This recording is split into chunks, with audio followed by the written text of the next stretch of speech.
यानंतर पाहूयात पुढची बातमी। गेल्या 20 दिवसांपासून मनमाड, मालेगावसह नाशिक जिल्ह्याच्या ग्रामीण भागामध्ये पावसानं दडी मारलेली आहे आणि पावसाअभावी हजारो हेक्टरवरील मका, सोयाबीन, बाजरी, तूर यासह इतर पिकं सुद्धा धोक्यात आली आहेत। यामुळे शेतकरी चिंतेत सापडलाय।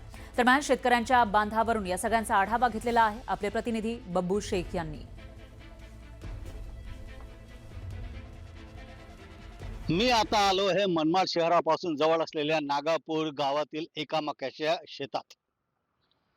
गेल्या 20 ते 25 दिवसापासून पावसाने दडी मारल्यामुळे मनमाड, मालेगाव, सटाणा यासह नाशिक जिल्ह्याच्या ग्रामीण भागातील जी पिकं आहेत ती आता धोक्यात आलेली आहे। एका प्रकारे ते करपू लागलेली आहे।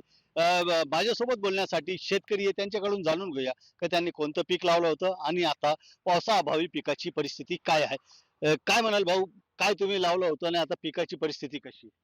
आम्ही मकाचं पीक लावलेलं आहे आणि गेल्या 25 ते 30 दिवसापासून पावसाने दडी मारल्यामुळं आता आपण जर बघितलं तर मकाच्या पिकाला बियाण्यापासून, खतांपासून, मजुऱ्यापासून प्रचंड खर्च हा शेतकऱ्यांनी केलेला आहे आणि आता या पिकाची पावसाअभावी वाढ थांबलेली आहे आणि या थांबलेल्या वाढीमुळं त्याला साधारणतः या पिकाला आता पोषक असं पाण्याची गरज आहे आणि आता पाणी नसल्यामुळं किंवा उशिरा पाणी आल्यामुळं त्या पिकाची वाढ होणार नाही आणि पाहिजे तसं उत्पन्न निघणार नाहीत।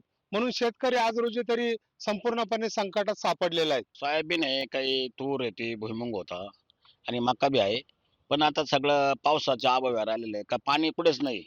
अजून नदीला पाणी वाहिलं नाही, काहीच नाही, काही नाही आणि त्याच्यावर थोडं फार वरून भुरभुर चालू होती, त्याच्यावर आले आतापर्यंत। पण आता इथून मोर परिस्थिती फार बिकट आहे। आम्ही काही बाजरी लावली आहे, काही सोयाबीन आहे, काही तूर आहे।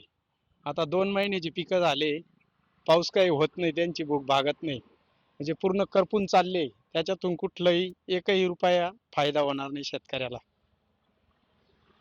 एकूणच आपण बघितलं असेल तर 20 ते 25 दिवसापासून पावसाने दडी मारल्यामुळे मका असो, तूर असो, सोयाबीन असो, कापूस असो, ही सर्व पिकं आता धोक्यात आलेली।